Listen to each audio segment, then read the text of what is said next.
বাংলাদেশ কৃষি বিশ্ববিদ্যালয়ে যৌন নিপীড়নের অভিযোগে অভিযুক্ত কৃষি অর্থনীতি বিভাগের অধ্যাপক এম হারুনুর রশিদের তদন্ত সাপেক্ষে বিচার চেয়ে বিক্ষোভ সমাবেশ করেছেন বিশ্ববিদ্যালয়ের শিক্ষার্থীরা। শনিবার দুপুরে বিশ্ববিদ্যালয়ের আব্দুল জব্বার মোড়ে বিক্ষোভ সমাবেশ করেন শিক্ষার্থীরা। এ সময় শিক্ষার্থীরা ঘটনার দ্রুত তদন্ত ও বিচারের দাবি তুলে ধরেন। আমাদের ক্যাম্পাসে বহিরাগতদের দ্বারা, সহপাঠীর দ্বারা, শিক্ষকদের দ্বারা বারবার এভাবে নিপীড়নের শিকার হয়। আমাদের অনেক শিক্ষককে ক্লাসে এসে নারীদের বিরুদ্ধে আজে বাজে কথা বলতেও শোনা যায়। তো আমরা আসলে এই জুলাই অভ্যুত্থানে দেখেছি যে নারীরাও কিভাবে আন্দোলনে সবার সাথে যুক্ত ছিল এবং নারী নিপীড়নের ঘটনা দেখিনি। এত বড় অভ্যুত্থান হয়ে গেল, তাহলে জুলাই অভ্যুত্থানের পরে এসে আমাদের কেন আবার এই একই হেনস্থার শিকার হতে হচ্ছে?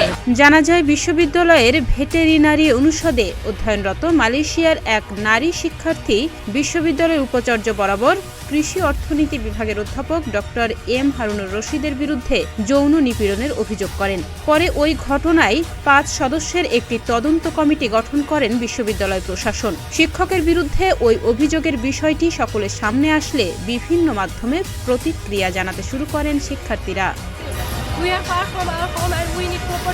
বিক্ষোভে অংশগ্রহণকারী শিক্ষার্থীরা বলেন, শিক্ষকদের বিরুদ্ধে নারী শিক্ষার্থীদের যৌন হয়রানির ঘটনা নতুন কিছু নয়। বেশিরভাগ ক্ষেত্রেই ভুক্তভোগী শিক্ষার্থীরা ভয়ে মুখ খোলেন না। তাছাড়া এসব ঘটনার তদন্ত ও বিচারের ক্ষেত্রে প্রশাসনের উদাসীনতাকেও দায়ী করছেন তারা।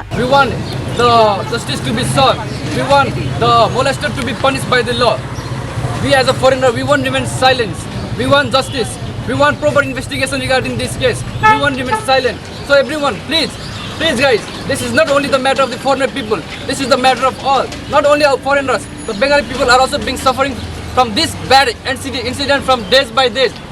The thing is they are being silent. But as a foreigner, we won't remain silent. We want justice. Justice delayed is justice denied. Justice delayed, justice denied. বিক্ষোভ সমাবেশে অংশগ্রহণকারী বিশ্ববিদ্যালয়ের কৃষি অনুষদে অধ্যয়নরত নেপালি শিক্ষার্থী জানায়, আমরা চাই ওই শিক্ষার্থীর সাথে অন্যায় হয়ে থাকলে তার যথাযথ বিচার করা হোক। I'm here and everyone foreign students are here doing protests regarding on the sexual harassment case.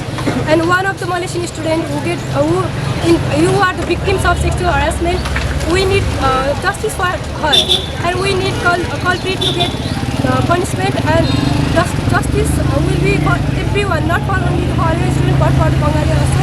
এদিকে এ ব্যাপারে অভিযুক্ত শিক্ষকের মুঠোফোনে একাধিকবার যোগাযোগের চেষ্টা করা হলেও তিনি ফোন ধরেননি।